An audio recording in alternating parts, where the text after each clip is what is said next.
하나님의 은혜라는 제목으로 말씀 증거하겠습니다. 이번 주에 우리 귀신 들렸던 청년과 한 두 번 정도 만남을 가졌습니다. 보통 그 악한 영에게 그 잡힘이는요 한 세 단계 정도의 과정을 거칩니다.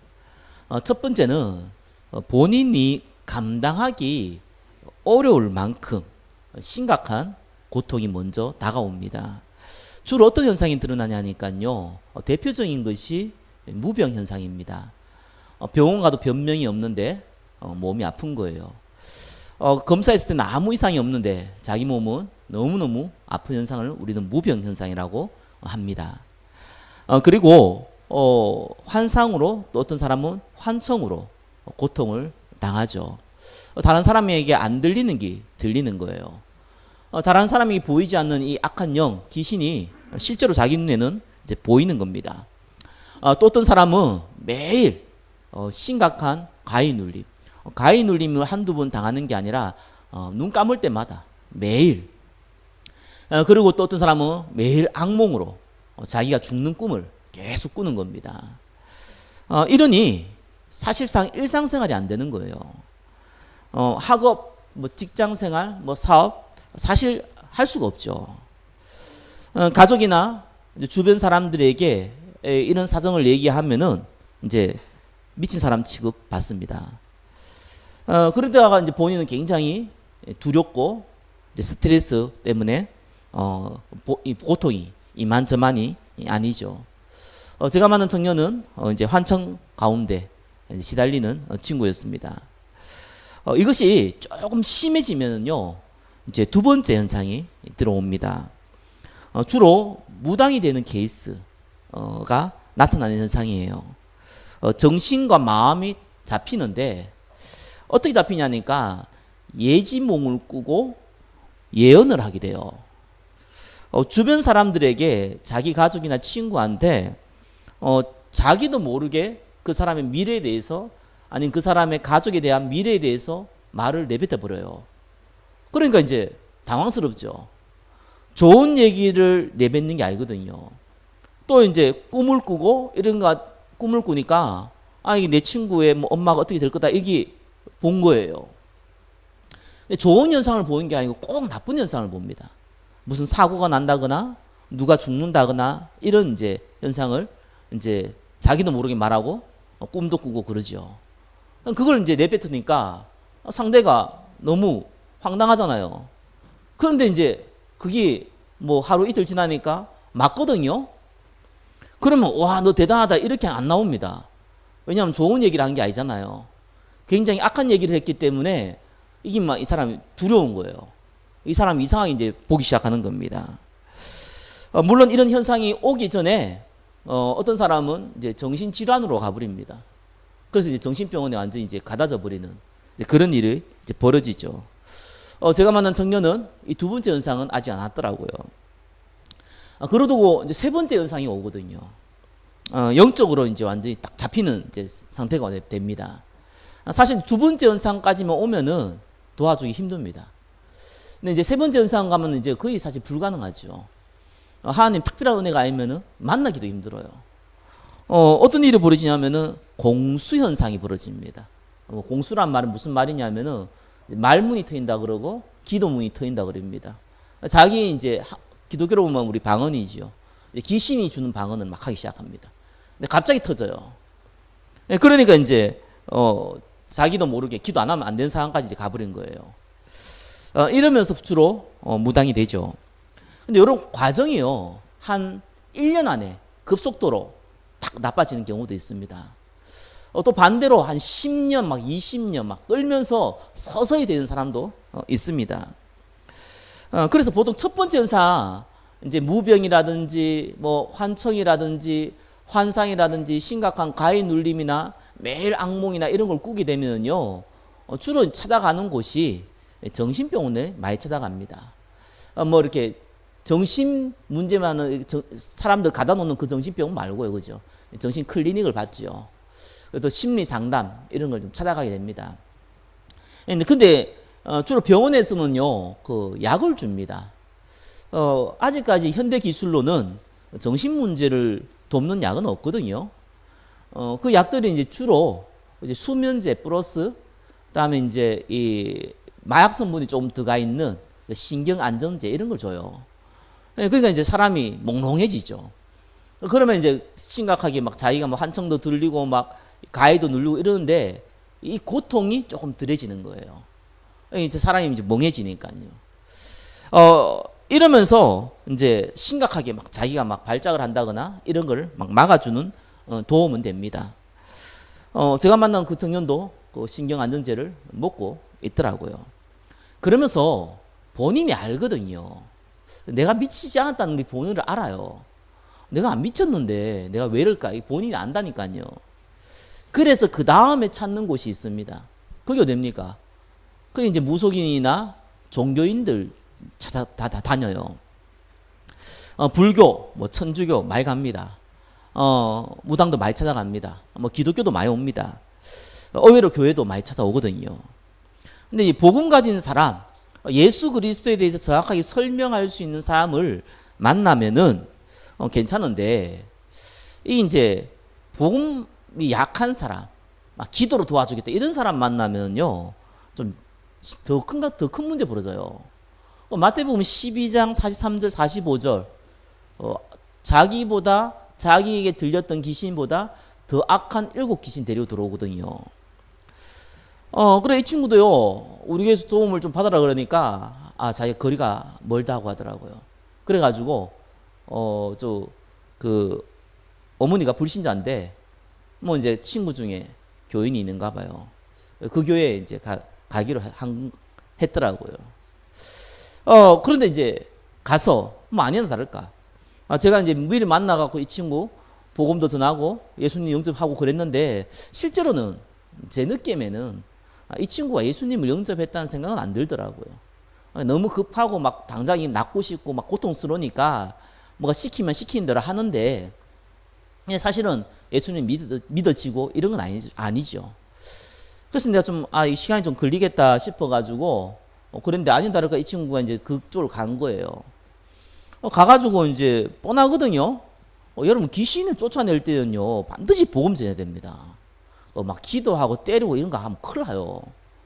그래서 이게 안수기들도 뭐 옆에서 막 붙잡고 기도를 한 거예요. 그래가지고 이 친구가 더 심해져가지고 왔더라고요.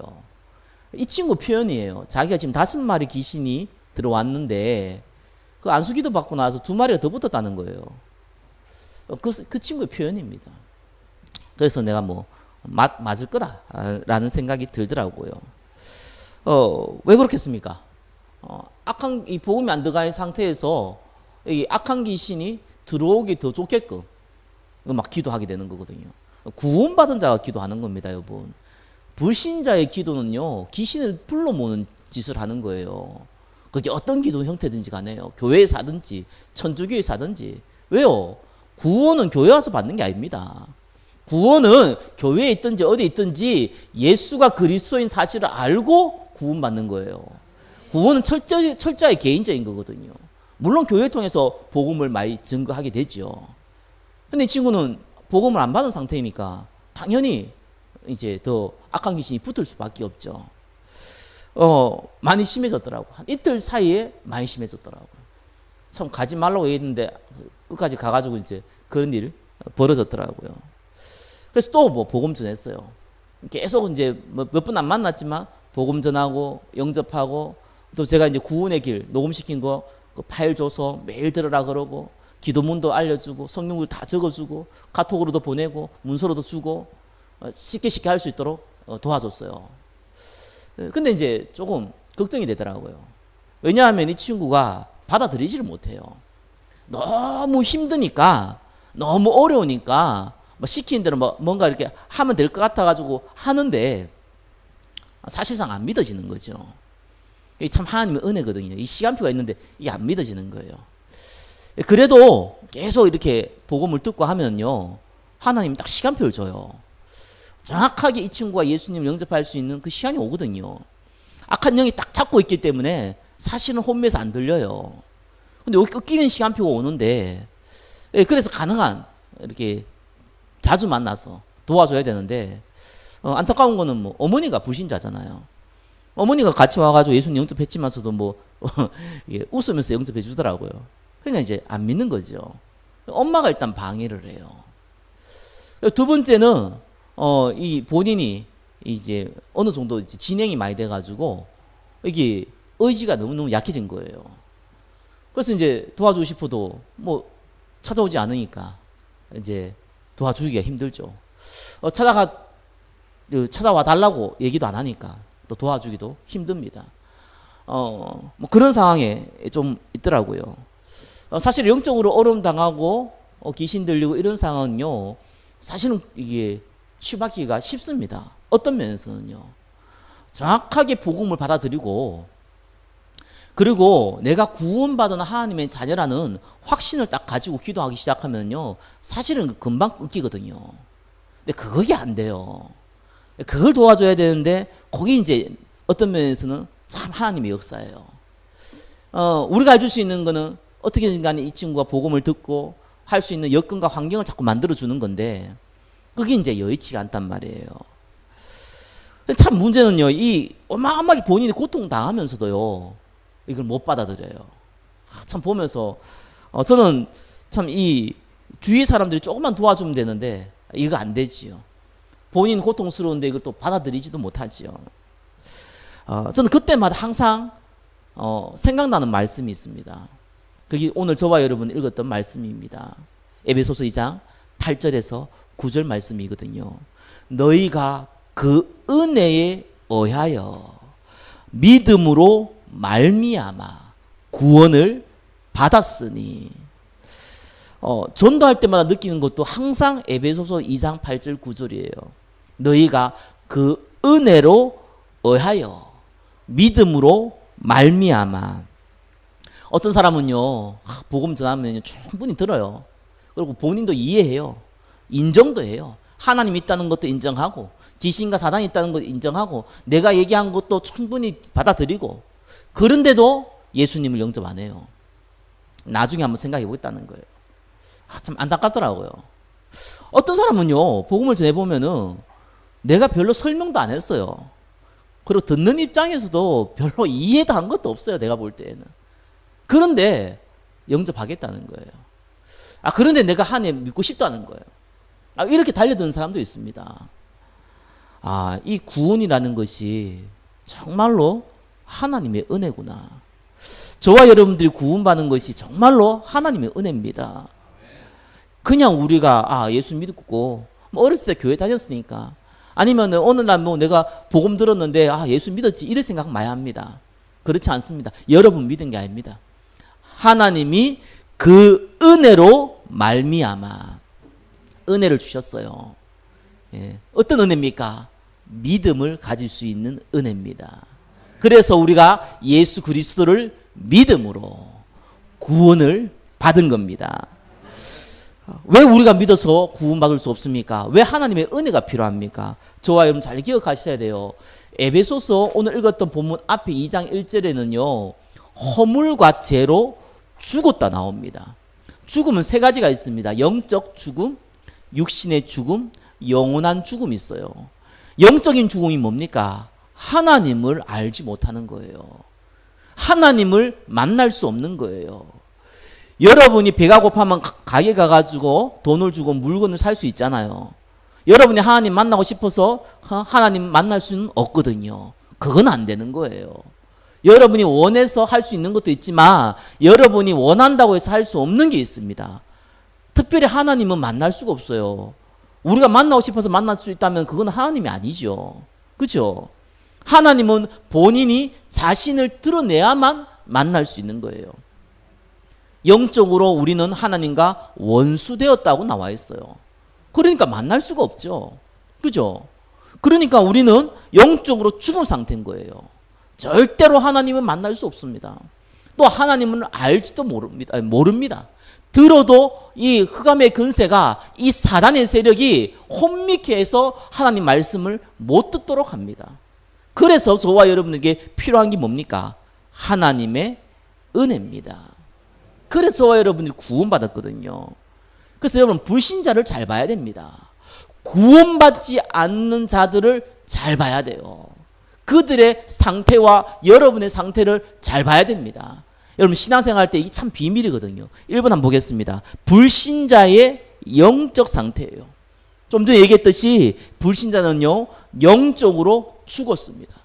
에베소서 2장 1절의 말씀처럼 허물과 죄로 죽었어요. 그래서 하나님 만날 수 없는 거예요. 두 번째 어떤 일이 보십니까? 예? 이 영적으로 왜 죽었습니까? 하나님께서 먹지 말라고 한 선악과, 우리가 영원한 축복을 누리도록 하나님이 통로를 만들어 놓은 이 선악과, 그러나 하나님이 범죄할 때 먹으면은 정령 죽으리라 했던 이 선악과가 아담과 하와가 하나님 되려고, 내가 나의 주인이 되려고 범죄를 했습니다. 그걸 보고 뭐라 합니까? 원죄라 그래요. 그죠? 그래서 인간은 하나님 떠나서 영적으로 죽어버린 거예요. 하나님이 약속대로 허물과 죄로 죽어버린 겁니다. 그런데 사단에게 쏘가서 죽었거든요. 사단은 천사장이었어요. 본인도 스스로 내가 지극히 높은 자와 비길이라 이사야 14장 14절이 나오죠.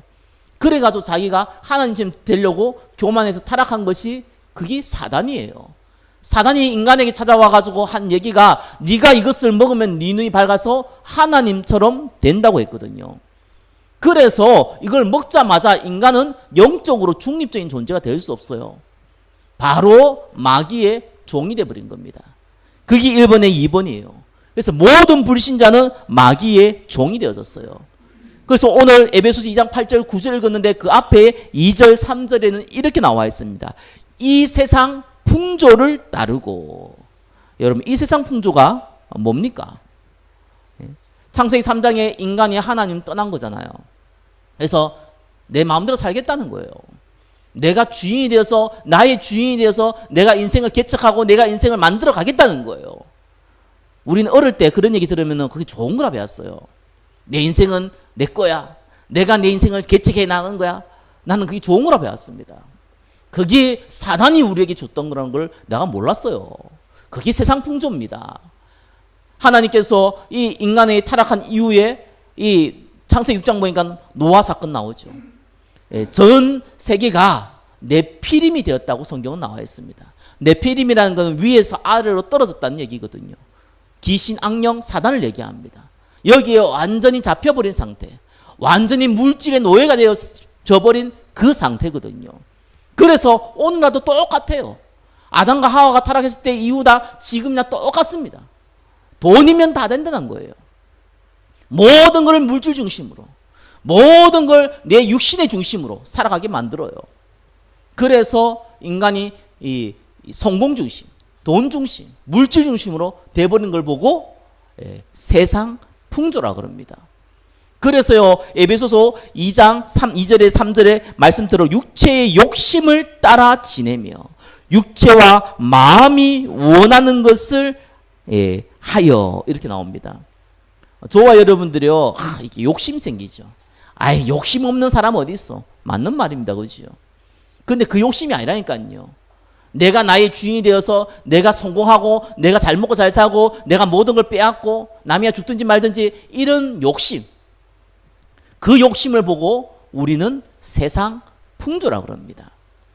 참 옛날이나 지금이나요 이 세상 풍조는 변함이 없습니다. 사람들은 많이 속입니다. 여러분 잘 아시기 바랍니다. 여러분이 여러분의 주인이 되면요 반드시 사단의 통로가 되는 거예요. 저와 여러분이 하나님 만들 때 여러분 자신이 주인이 되도록 안 만들어 놨어요. 창조 원리가 그렇습니다. 우리는 하나님을 경배하도록 만들어 놨어요. 우리는 하나님을 찬양하도록 만들어 놨어요. 그런데 내가 나의 주인이 되잖아요.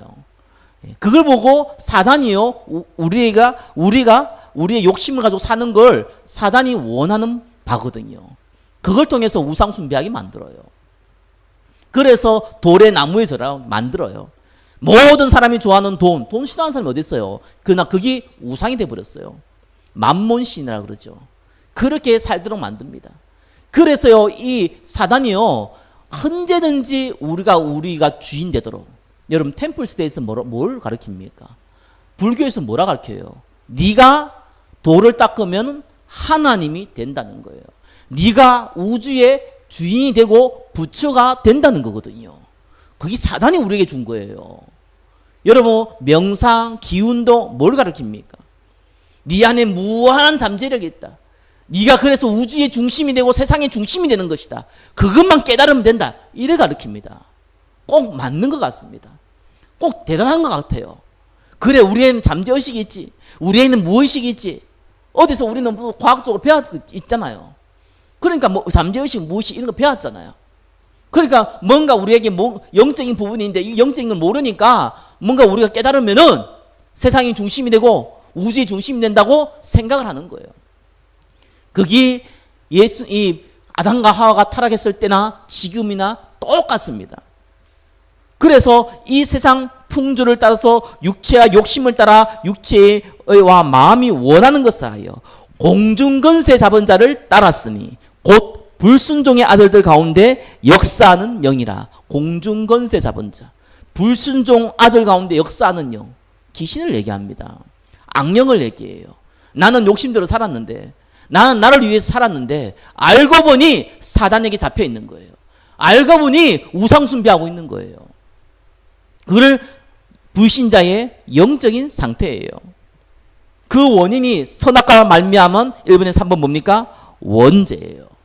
그래서 우리 보고 본질상 진노의 자녀라는 겁니다. 저와 여러분이 태어날 때부터 죄를 가지고 태어납니다. 그걸 보고 원죄라고 그래요. 아니, 어린아이가 태어나자마자 죽으면 천국 갑니까? 지옥 갑니까? 이런 묻는 사람이 있습니다. 성경에는 태어날 때부터 어이는 없나니 하나도 없다고 그랬어요. 모든 사람이 죄를 범하였음에 하나님의 영광에 이르지 못한다고 그랬습니다. 태어나자마자 응애 그런 사람은 제외라고 한 적도 없어요. 모든 사람이에요. 왜요? 아담과 하와가 지은 원죄. 그게 저와 여러분이 그대로 영적으로 유전돼 버린 겁니다. 그래서 이거는 바꿀 수가 없는 거예요. 저와 여러분이 지은 죄가 아니라니까요. 그럼에도 불구하고 우리에게 다가오는 원죄입니다. 그게 불신자의 영적인 상태예요. 그래서 하나님이 우리에게 그리스도로 오신 겁니다. 2번 보겠습니다. 하나님이 주신 은혜예요. 예수 그리스도로 말미암은 구원입니다. 참 선지자, 참 제사장, 참 왕 나왔습니다. 여러분, 말을 좀 이해하셔야 됩니다. 구약의 핵심이 뭡니까? 여러분, 성경 잘 보셔야 돼요. 성경의 아주 기본적인 거 여러분 몰라버리면요, 첫 단추가 잘못되면 모든 게 다 삐뚤어집니다. 구약의 핵심이 뭡니까? 물어보니까요, 이런 사람이 이렇게 얘기하더라고요. 구약은 여호와 하나님을 믿어서 구원받았고 신약은 예수님 믿어서 구원받았다, 이렇게 얘기하더라고요. 그러니까 첫 단추가 잘못 끼면 그렇게 얘기한다니까요. 구약이 뭡니까? 구약은 아담과 하와가 타락했기 때문에 우리 인간이 스스로 구원받을 수 없다는 거예요.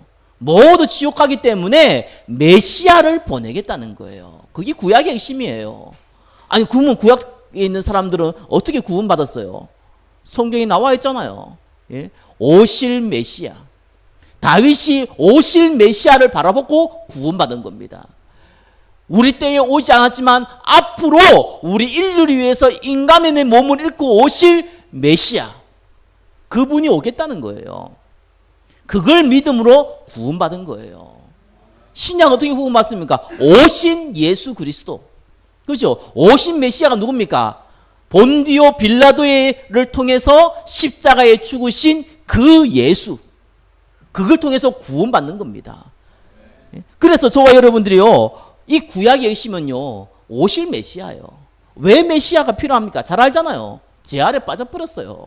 마귀의 종이 되어버렸어요. 우리 인간은 스스로 아무것도 할 수 없는 거예요. 영적으로 죽어버렸기 때문에 그렇습니다. 그래서 이 메시아가 오는데, 예? 갑자기 누가 딱 와가지고 내가 메시아다 이러면은 누가 믿겠어요?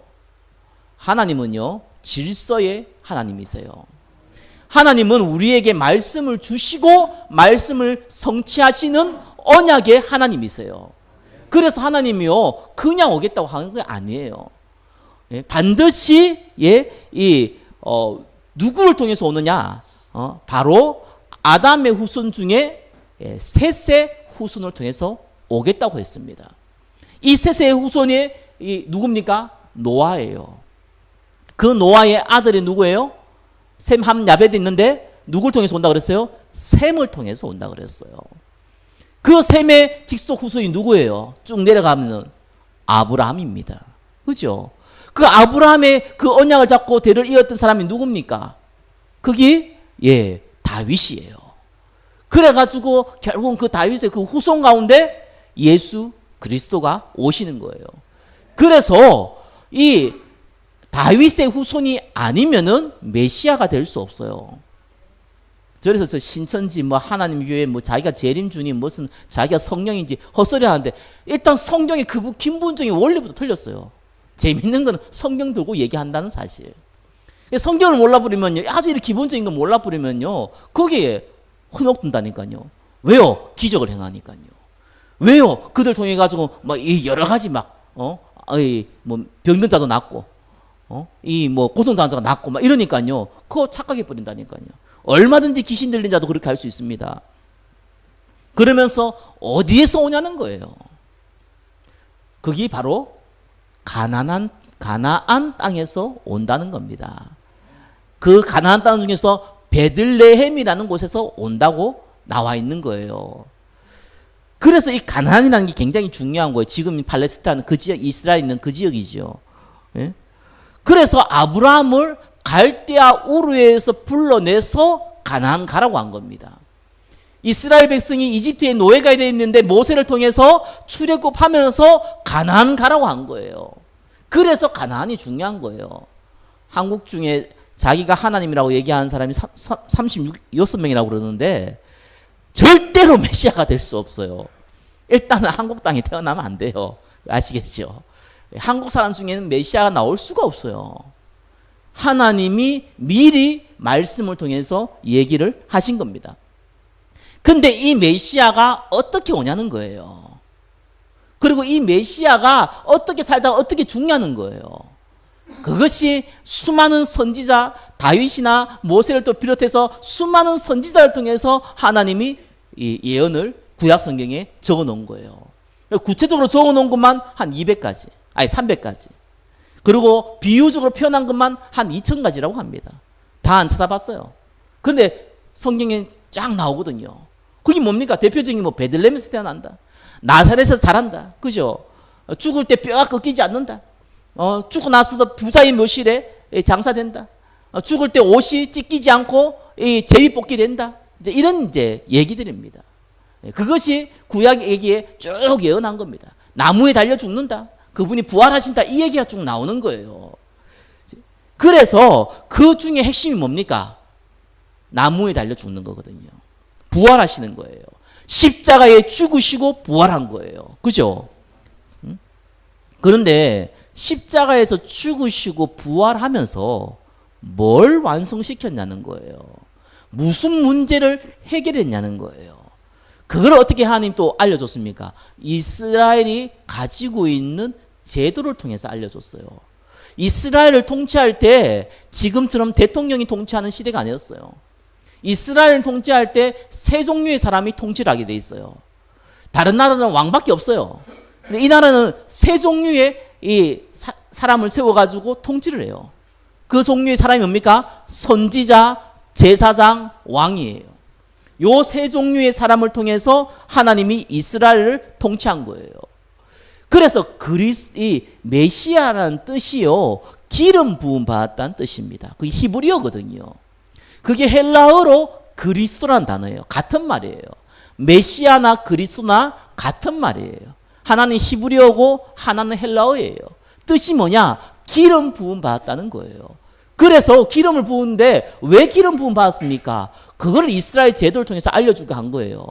선지자, 제사장, 왕을 통해서 이스라엘을 다스렸는데 이 선지자, 제사장, 왕에는 반드시 그 일을 시작하기 전에 그 시작할 시점에 머리에 기름을 부었습니다.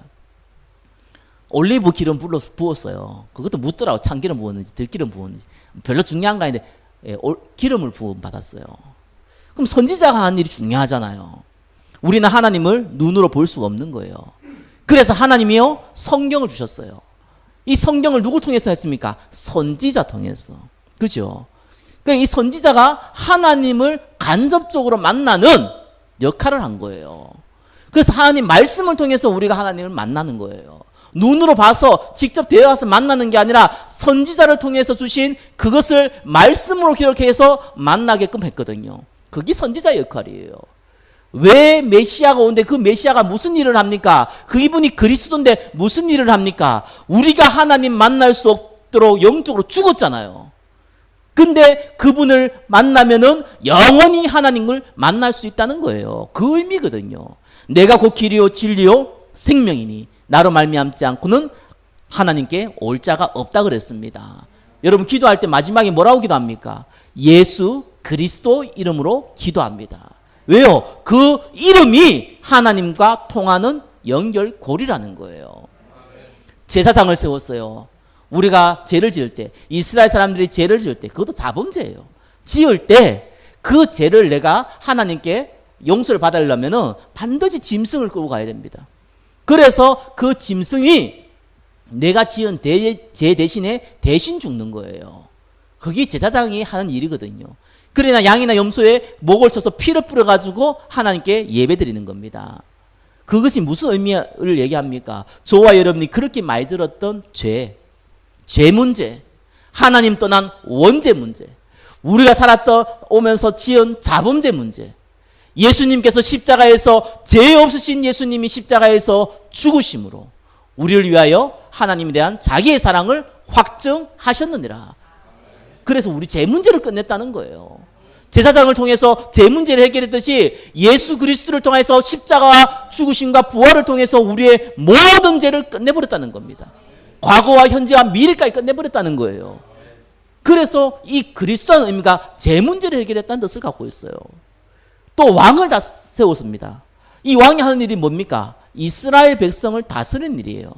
지금처럼 대통령이 아니잖아요.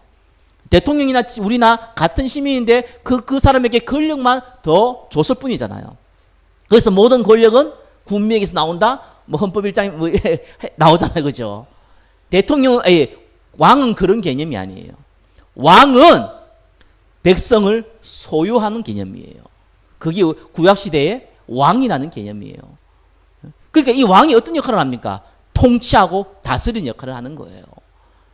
성경에는 뭐라고 합니까? 너희 아비 마귀라고 그랬어요. 사단이 통치하고 다스린단 말이에요. 사단이 운명과 사조발자를 잡고 모든 불신자를 다스린단 말이에요. 그래서 하나님께서 이 땅에 인간의 몸을 입고 오셔서 요한일서 3장 8절에는 뭐라고 그랬습니까? 마귀의 일을 멸하러 오셨다는 겁니다. 창세기 3장 15절에는요. 여자의 후손이 뱀의 머리를 상하게 할 거란 그런 거예요. 사단의 근세를 꺾어버렸다는 거예요. 그것이 그리스도가 할 일이에요. 그것이 메시아가 할 일인 겁니다.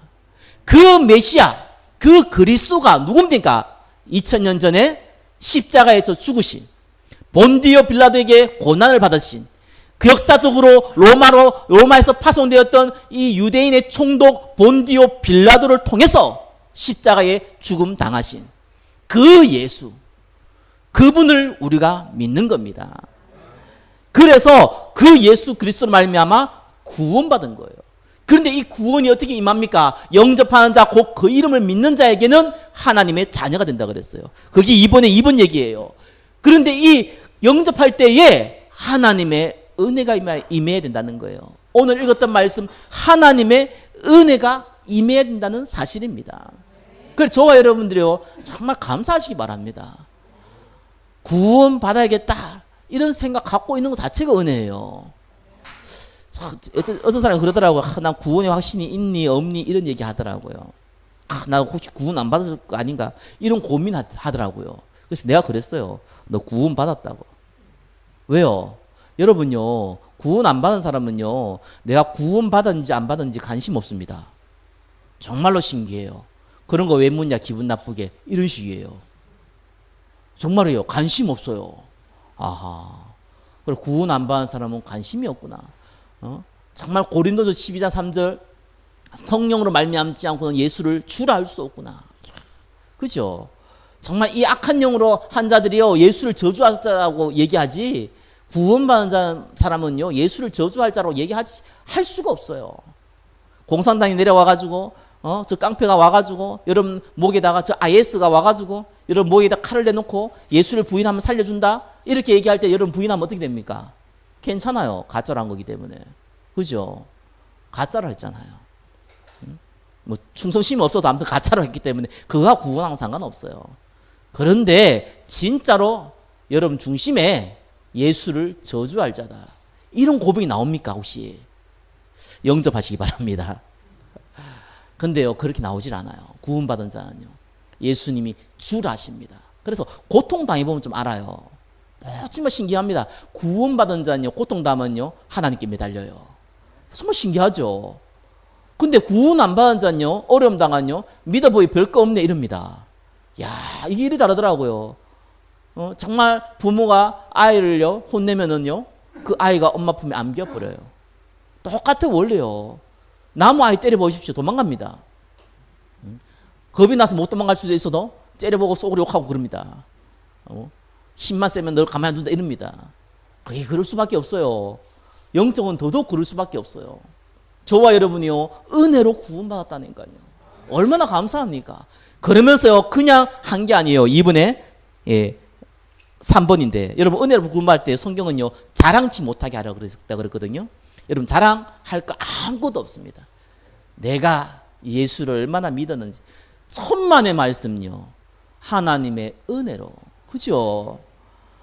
내가 어느 날 그때 고통당할 때 내가 누가 복음을 얘기해 줬는데 그 복음을 내가 받아들여서 믿어가지고 내가 지금 천만의 말씀요 그래도 안 받아들이는 사람들이 훨씬 많습니다. 하나님의 은혜로 말미암아.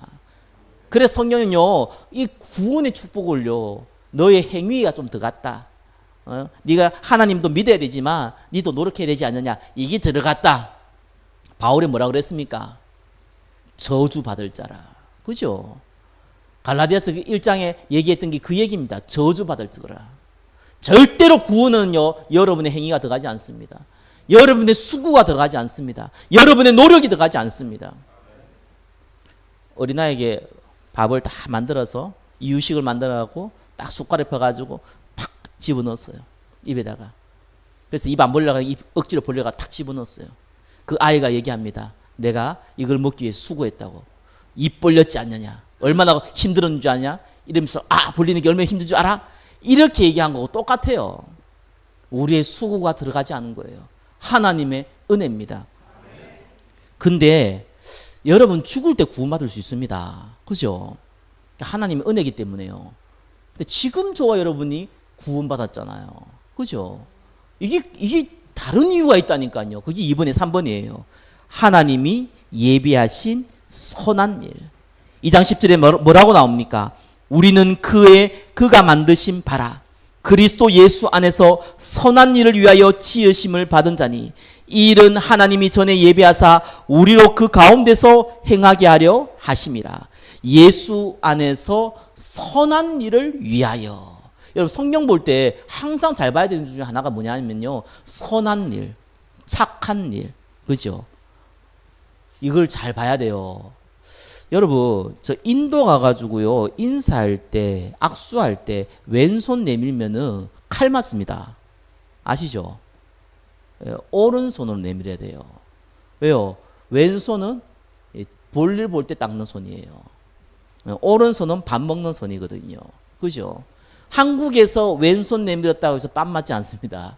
왼손잡이는 왼손 내미는 게 정상이에요. 오른손 다치면서 왼손 내미는 게 정상입니다. 그죠? 문화적인 차이잖아요. 여러분 선과 악이라는 구분이요 사실은 문화적 차이로 상당한 차이가 납니다. 살인을 하면 죄다. 이거는요 식인종한테는 조금 다른 얘기입니다. 그죠? 필요에 따라서 먹기 위해서 살인하는 건 죄가 아니에요. 걔들은. 그죠? 이게 다른 문화예요. 그래서 윤리 도덕을 얘기한 게 아니라니까요. 성경은요. 하나님이 선한 일이라는 말을 알아들으셔야 돼요. 예수 그리스도의 선한 일이라는 말을 알아들으셔야 됩니다. 그게 뭡니까? 왜 예수님이 왔습니까? 믿음의 결국은 영혼의 구원을 위함이라. 그죠? 전도와 선교를 얘기하는 거예요. 생명 살리는 일을 얘기하는 거예요. 그걸 보고 성경은요 선한 일, 착한 일 이렇게 얘기하는 겁니다. 그래서 저와 여러분들이 잘 알아야 되는 것이 이 하나님이 예비하신 선한 일이래요. 예수 그리스도의 증인이 되시기를 예수 그리스도로 축원합니다. 하나님 그것 때문에 저와 여러분을 불렀어요. 저 같은 자가요, 우리 같은 자가요, 이렇게 연약한 자가요, 성경은 그렇게 얘기하지 않습니다. 너희는 왕 같은 족속이요. 1조 있는 왕 같은 족속이냐 10원이 있는 왕 같은 족속이냐 그 차이는 있는데 그건 아무것도 아니잖아요. 왕 같은 족속이잖아요. 거룩한 나라잖아요. 그죠? 키가 좀 큰 거룩한 나라냐 키가 좀 작은 거룩한 나라냐 그 차이잖아요. 그죠? 나이가 60대인 거룩한 나라냐 나이가 30대인 거룩한 나라냐 나이가 10대인 거룩한 나라냐 그거는 별 중요하지 않거든요. 거룩한 나라예요. 하나님의 소유된 백성이에요. 너희를 해할 자가 결단코 없으리라 그랬어요. 죽음도 그 어떤 천사도 그 어떤 문제도 그리스도 그 사랑 안에서 끊을 수 없다 그랬습니다. 말씀을 맺겠습니다. 저와 여러분이요 항상 기억하셔야 돼요. 은혜로 저와 여러분이 구원받았습니다. 구원받았을 뿐만 아니라 하나님이 우리에게 다른 사람을 살리는, 여러분 생명 살리는 것은 하나님만 할 수 있습니다. 그죠? 그거를 우리와 함께 하겠다는 거예요. 그 축복을 우리에게 주었습니다. 그래서 꼭 세 가지를 마음에 각인시키시기 바랍니다. 예수님이 십자가에서 모든 걸 끝냈습니다. 그거 각인시키세요. 여러분요 틀린 얘기 지금 얘기하고 있는 게 이 마이크인데 이 마이크가 아니고 떡볶이라고 막 우겨가지고 여러분이 목사님이 지금 떡볶이를 들고 설교를 하고 있구나 라고 생각한다면은 그걸 보고 세뇌라 그러는 겁니다. 틀린 얘기죠. 맞는 걸 가지고 맞게 얘기하는 거잖아요. 각인이라 그럽니다. 여러분 올바른 각인시켜야 돼요. 그죠? 우리가 틀린 거 각인시키면 안 돼요. 올바른 각인시켜야 돼요. 그래서 농담하기를 정말 가짜를 진짜처럼 얘기하는 사람을 보고 사기꾼, 진짜를 가지고 가짜처럼 얘기하는 사람 보고 목사라 그러잖아요. 얼마나 부끄럽습니까? 우리는 진짜를 갖고 있다니까요. 사기꾼은 가짜를 갖고 있고요. 진짜를 갖고 있는데 예수 한번 믿어봐봐 뭐 잘 될 거야 이러고 있습니다. 이게 얼마나 부끄러운 겁니까? 그 그리스도 안에서는 모든 보배가 모든 지혜와 지식이 감추어져 있습니다. 십자가에서 예수님이 모든 문제 끝냈습니다. 여러분이 가난한 거, 여러분이 병든 거, 여러분의 문제 사건 하나님의 절대 계획 가운데 있습니다. 사단은 그것 때문에 염려하도록 만드는 거예요. 괜찮다. Everything is okay. 저와 여러분은 그 고백을 하셔야 돼요. 괜찮은 거예요. 뭔 일 벌어졌어요? 괜찮아. 하나님 더 좋은 일 주실 거야. 어려움 왔어요? 아이고 하나님 더 큰 거 주겠네. 그게 성도의 고백이에요. 그게 성경에 나오는 모든 믿음의 사람의 고백이에요. 그래서 그걸 각인시키세요. 여러분 어떤 문제 와도 괜찮습니다. 여러분의 머리카락까지 다 세시고 여러분을 처음부터 끝까지 영원토록 인도하신다고 성경은 약속하고 있습니다. 염려하지 마세요. 하나님은 축복을 주시기 원하십니다. 좋으신 하나님이에요. 그죠? 그리고 여러분의 정체성을 생각하세요. 여러분들은 전도와 선교를 위하여 쓰임받을 하나님이 부르신 전도자라는 걸 생각하십시오. 모든 구원받은 사람은 동일합니다. 모든 구원받은 사람은 제사장이에요. 모든 구원받은 사람은 하나님 왕같은 족속이요. 모든 구원받은 사람은 하나님의 거룩한 나라입니다. 저와 여러분을 어두운 데서 빛을 증가라고 부르신 제자라는 걸 기억하시기 바랍니다. 그게 정체성이에요. 그걸 잊어버리면 사단이 당하는 거예요. 그러면서 방법을 기억하시기 바랍니다. 방법은요 하나님의 나라입니다. 방법은 수고와 노력이 아닙니다. 예, 수고와 노력이 들어갈 수도 있겠죠. 그러나 그건 방법이 안 돼요. 하나님이 역사해야 돼요. 여러분의 가정을 묶고 있는 흑암 권세를 하나님이 끊으셔야 돼요. 여러분 생각과 마음 가운데 끊임을 튼다는 사단의 권세가 꺾여야 된다니까요. 그게 끊어져야지 일이 되는 거예요. 먼저 강한 자를 결박한 이후에 하나님의 성령이 역사하게 돼 있어요. 그걸 끊으셔야 됩니다. 반드시 끊으셔야 돼요. 그걸 놓고 기도하세요. 기도 어떻게 해야 됩니까? 하나님, 우리 가정에, 내 자녀에게, 내 형제에게 예수 그리스도 이 복음이 못 들어가게 만들고 구원받아도 하나님 믿지 않고 전도와 선교에 쓰임 받지 못하게 만드는 이 어둠의 권세가 예수 이름 앞에 무너질지어다. 하나님, 나는 연약합니다. 힘을 주시옵소서. 힘을 줘서 다른 사람을 살릴 수 있도록 나를 축복하여 주시옵소서. 오직 성령이 너희에게 임하시면 나에게 성령 충만을 주옵소서. 하나님, 이것이 필요합니다. 없어도 되는데 복음 전하기 위해서는 필요합니다. 하나님께서 필요에 따라서 저를 채워주시옵소서. 그렇게 기도하는 거예요. 그러면서 여러분 한 영혼 한 영혼 기도하기 시작할 때 기도할 내용이 없던데요. 거짓말입니다. 왜요? 여러분 주위에 알고 있는 사람만 놓고 기도해도요, 하루에 24시간 가지고도 기도 못할걸요. 그만큼 기도할 게 많아요. 사실은 안 할 뿐이죠. 맨날 내 욕심 놓고 기도하니까 이렇게 해도 되나 이러고 착각을 하죠. 그것만 저와 여러분이 각인시키기 바랍니다. 예수는 그리스도, 모든 문제 끝냈습니다. 각인시키세요. 그렇죠? 그리고 하나님께서 우리에게 주신 사명, 전도와 선교 각인시키세요. 전도 안 해도 됩니다. 선교 안 해도 돼요. 여러분이 전도와 선교를 부름받다는 것만 알아도 되는 거예요. 그래서 하나님 나라를 놓고 기도하는 겁니다. 그것만 각인시키기 바랍니다. 이것을 지속하는 방법이 뭡니까? 예배인 거예요. 이사야서 43장 21절, 이 백성은 내가 나를 위하여 지었나니 나의 찬송을 부르게 하려 하십니다. 창조 원리가 그래 만들어놨어요. 우리는 끊임없이 연약하거든요. 당한다니까요. 그래서 지속하는 유일한 방법, 하나님께 나오는 거예요. 여러분 가정에서 혼자 예배드려도 돼요. 그죠? 그럼에도 불구하고 하나님께서 두세 사람이 내 이름 모인 것에 함께 한다 그랬거든요. 같이 예배드리는 거예요. 그 두 가지를 잘 하셔야 돼요. 혼자 예배드리는 것과 함께 예배드리는.